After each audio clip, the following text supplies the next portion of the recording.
Hello all, and welcome back to On the Road with Vincent.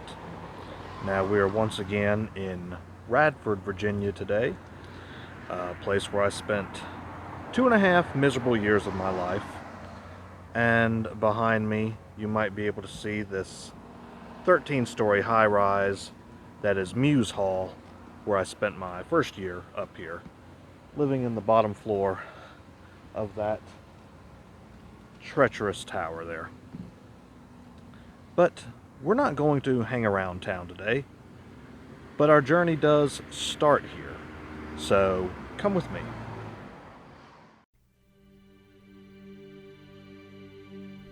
Hello all. Where would you like to ride today? The countryside? How about the city?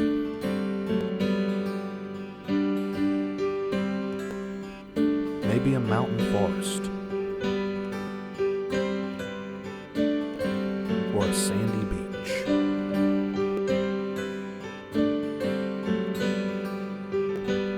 No matter how far away, or in our own backyard, I hope you'll ride along.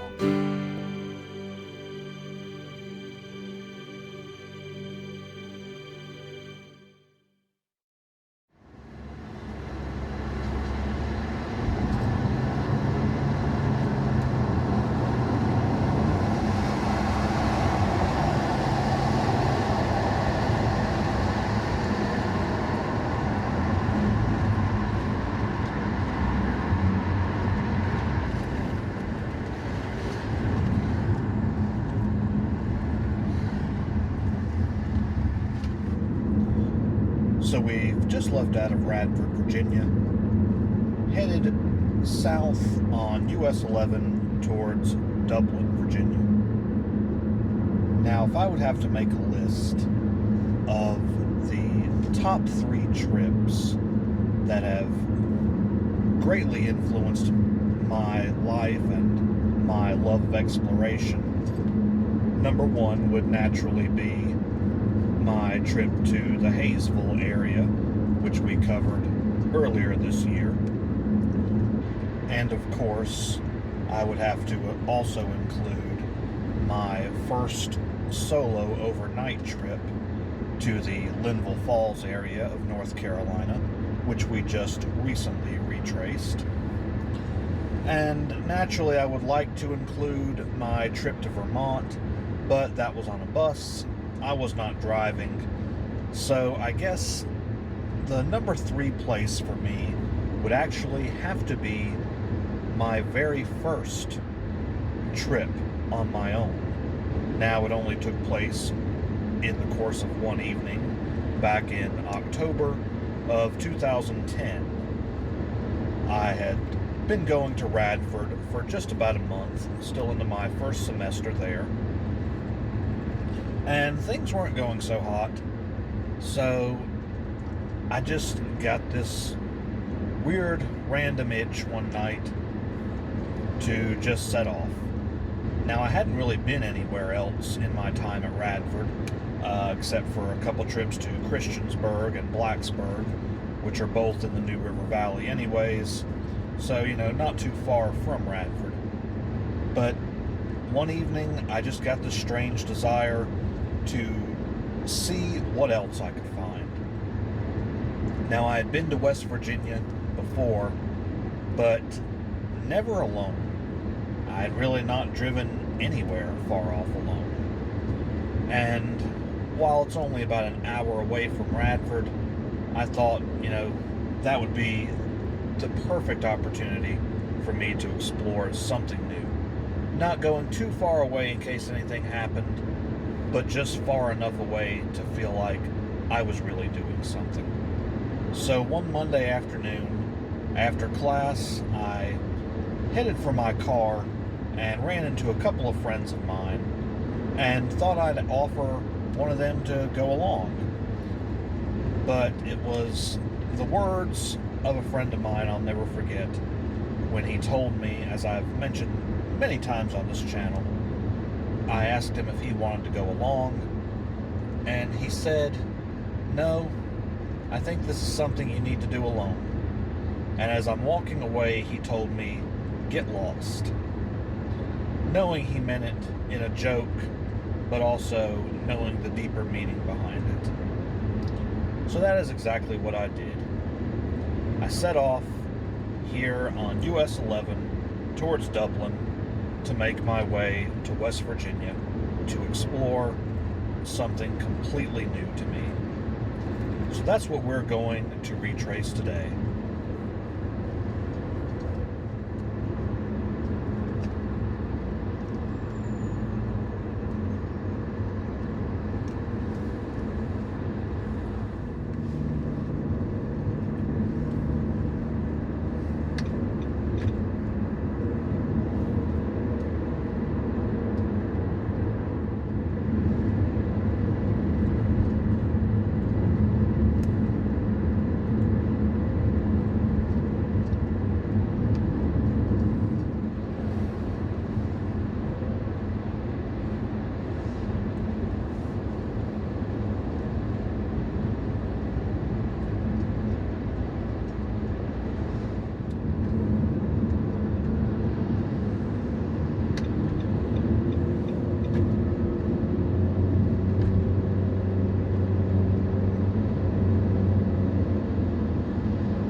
Okay, so we've been riding on Virginia Route 100 for a few minutes now. Already, we've seen some beautiful mountain views, and I have to say, the one thing that I hate about recording these videos, especially while I'm on the road, is that you can only really see the road. You can't see what I'm seeing outside of my windows and, you know, what's to the sides of me. Really only seeing what's directly in front. And it really is a shame, because this is some of the most beautiful parts of Southwest Virginia. And during that trip back in 2010, this was my first time seeing any of this through here. I turned on to Virginia 100 back in Dublin, and you know, I pretty much, for my way up, I was just making sure I knew how to get there. I stayed mainly to main roads on my way to West Virginia, with no real intention of any certain destination in mind. I was just going just to go. But it was really my way back that I actually started to really explore and see what the back roads had to offer. Now, even though this is a state highway, you know, this still has a lot of back road qualities to it. You know, pretty steep cliff to the right of us here, and you know, it's a fairly steep little incline we're going through. You know, the road's not too narrow, but you know, sometimes it's a little too narrow for comfort on some of these curves. But again, you all know me by now. I love the back roads. I love taking these, you know, small little off the beaten path trails. You know, we could have taken US 460 to West Virginia. It would actually take us to the same location we're going, and I could have taken that back then as well. But, you know, I'm trying to stay true to my exact steps back then, those 11 years ago. And even back then, I was more so wanting to explore the less traveled highways.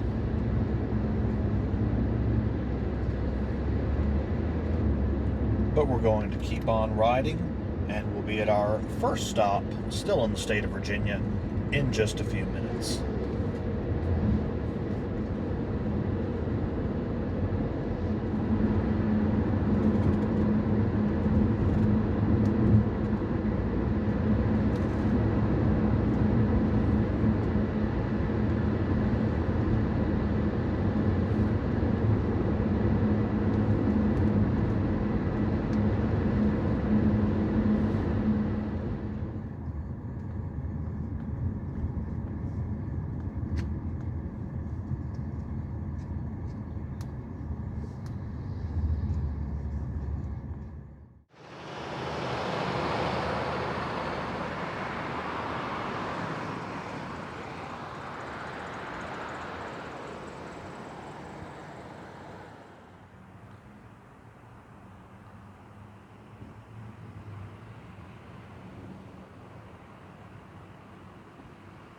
Okay, so we're at the Walgreens in Harrisburg, Virginia.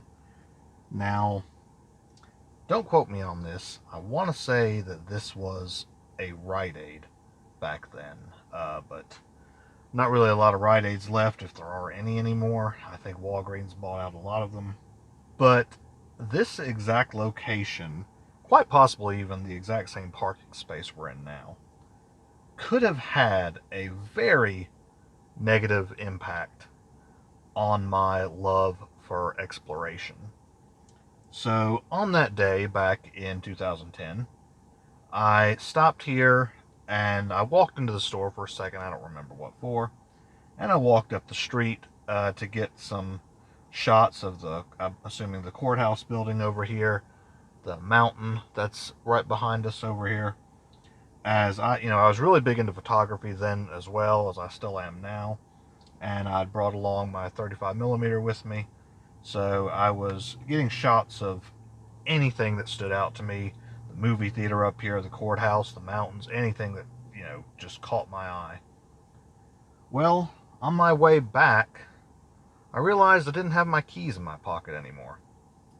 I had left them in my car, doors locked, and this wasn't a 2014 Nissan Rogue like we're in now.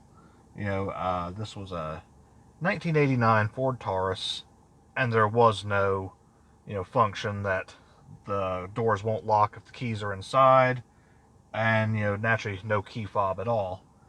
Did have power locks, but that was it. So I thought, well, that's it. I'm stranded up here, because outside of a few of my friends, I told nobody I was taking this trip. None of my family knew. My parents didn't know. Nobody. So I really had no clue what I was going to do. I even contemplating finding a rock and busting my window open. Well, just as fate would have it, though, one of my windows was cracked ever so much. And, those older cars, lots of times the power windows weren't really much good anyways. So they had a lot of give to them. I was able to get just enough pressure on that window, pull it down, take off one of the legs of my camera tripod, fit it down through the window, and hit the power lock button to open the doors. So thankfully a crisis was averted and I was on my way. But just to think, if I had locked my keys in up here and I would have been stranded here, that might have very negatively affected anything I'd done from there on. Who knows, I might not have decided to travel anymore if that was going to be any indicator of my trips to come. But we're going to get back on the road and make our way into West Virginia before the sun sets.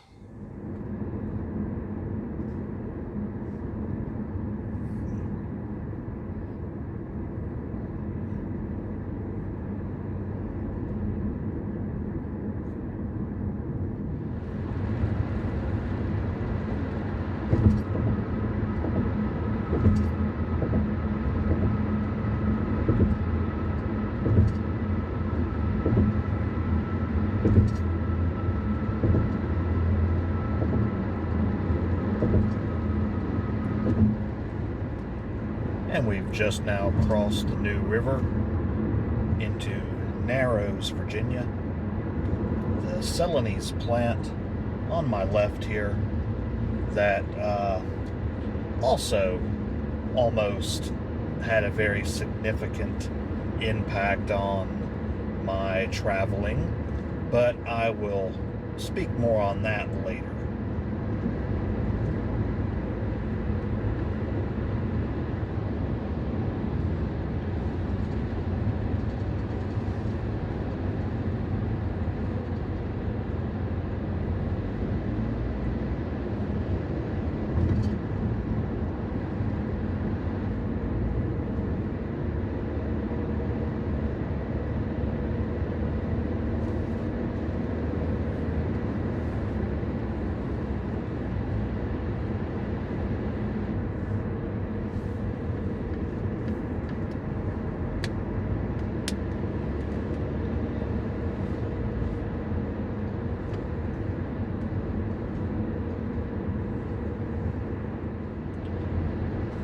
So as we're still on US 460, just have left out of Narrows, Virginia.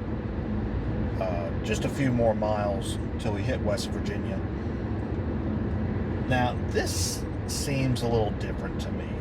Now this has been a thing for years that the westbound lane is up a good 30 or 40 feet higher than the southbound, but in my head, I remember this being 2-lane going on both directions.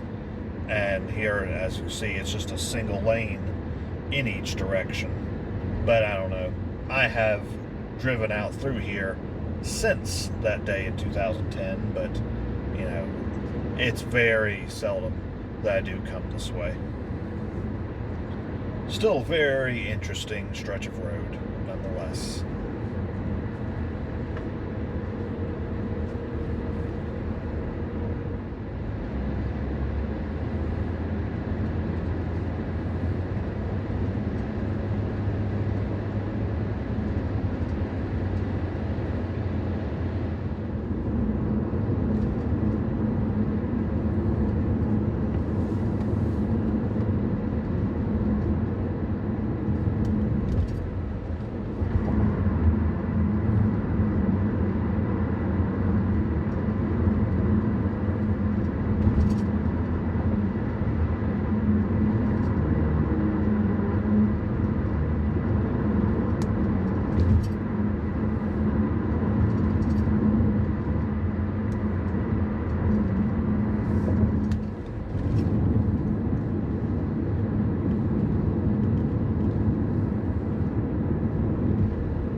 Just like that, we are in wild and wonderful West Virginia. Now, we won't be going far into the state today, as I didn't back then either. Again, it was really just kind of a rite of passage for myself, I guess, to drive to another state that I typically didn't go to. And West Virginia was actually the first state besides Virginia or North Carolina that I had actually driven to on that day. But we're going to turn around here in just a second and see what the back roads have to offer on our way back.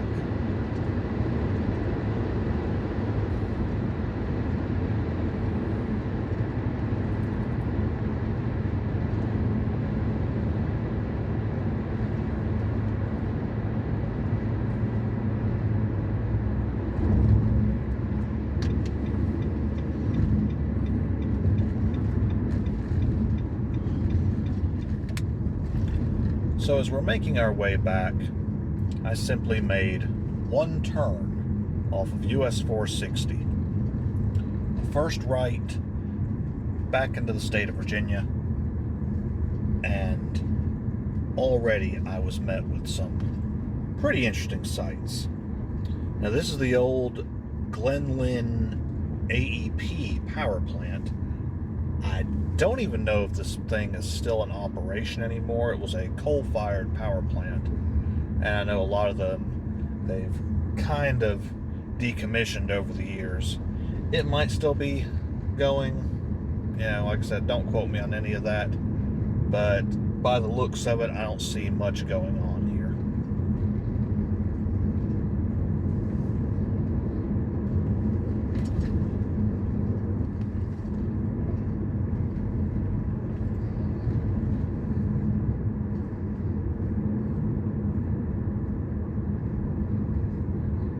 Now, something I've noted before, that when you take interstates and 4-lane divided highways, a lot of those just kind of blast right through the mountains, be it by, removing the top of them or cutting through, dozens of feet of rock, or even hundreds of feet of rock. But one little charm the 2 lanes offer is most of them will just hug the side of the mountain as close as it can. Now, you can't really see it from here, but the New River is directly to the left of us. We'll see more of it here in a bit.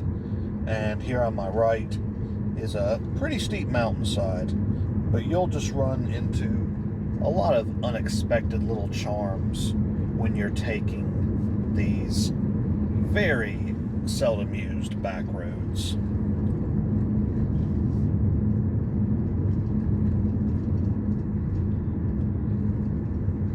And this coming up was probably the nicest treat of all on that trip.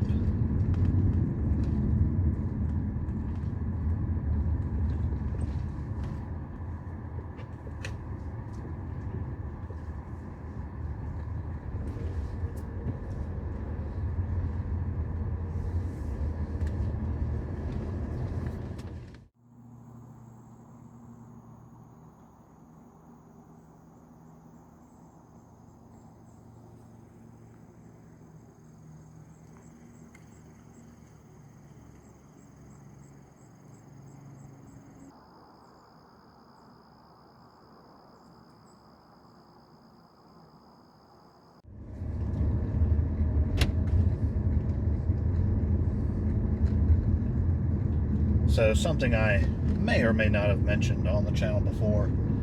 I know I've said that I have a strange attraction for architecture, be it bridges or dams, but tunnels are another very special one to me. And just something about those little tiny single-lane tunnels like that have a much more charm than the big 4-lane ones on the interstate, like on 77 headed to West Virginia. But it was on this one back road that I really just started to realize what all you're missing on the 4 lanes or even on the main state highways. This is just a little county road right here, and I honestly can't even remember the name of this without looking it up. But on these little roads like this, you can see a lot more natural beauty that's often overlooked.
So the only other little charm that could beat that small tunnel here on this back road is this little pull-off spot and boat ramp along the New River.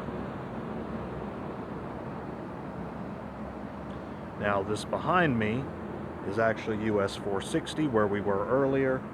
As you can see, the westbound lane is a good bit higher than the eastbound, and nothing but mountains surrounding us as far as the eye can see.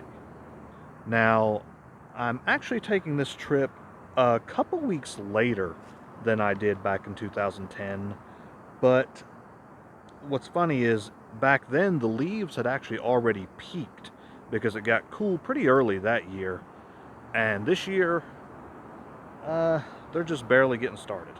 Now, one thing I would have truly loved to have had back then would be a drone. That way I could see what this looks like from the sky. But I didn't have one back then. But thankfully, we can see that now.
no matter which way you go, before long, you're right back in Narrows, Virginia, and we're once again on Virginia Highway 100. A little bit further ahead than where we got off earlier on the 460. But it's still nice to ride through town and see what's on the other side of the river.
So we just passed by the Celanese plant again and the New River Bridge on US 460 that we crossed earlier.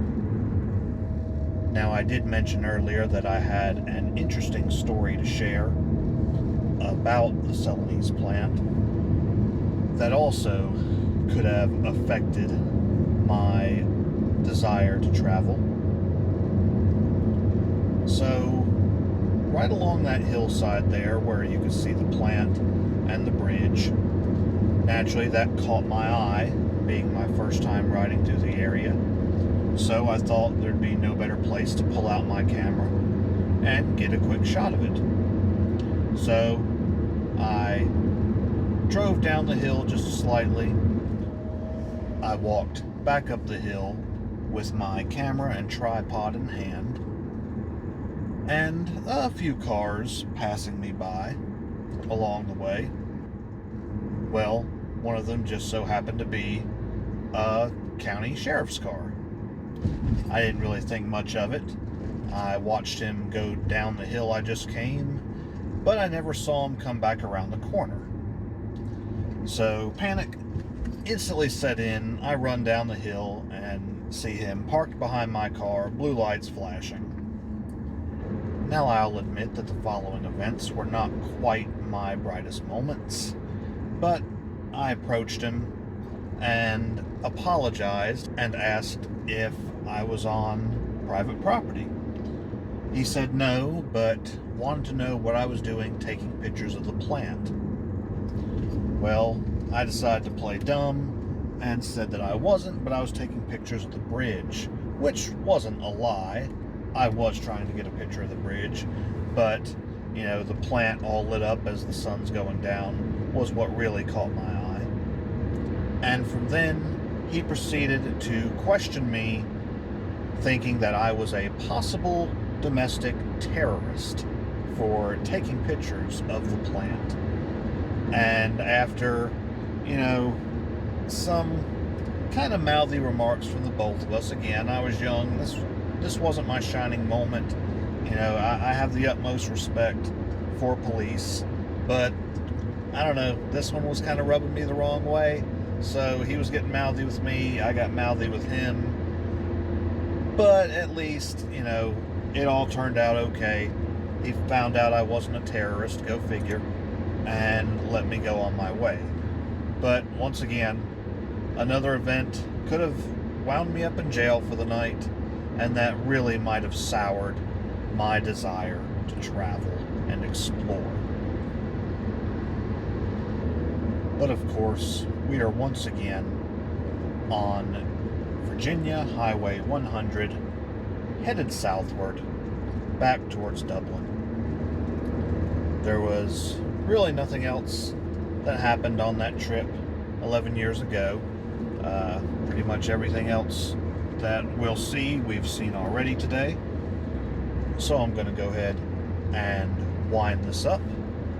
Again, I thank you for joining me on this episode of On the Road with Vincent, and of course following me all this season long as we retrace the steps of certain trips that have had quite an impact on my life. Even if they're only for a few hours, still you can see where it's brought me to today, taking these days-long trips. And each and every trip only helps to fuel my desire to explore even more. Now, we'll probably only have about one more episode left this season. That will be our season finale of 2021. That should be coming here in the next couple weeks. So stay tuned for that. But I'll see you all next time.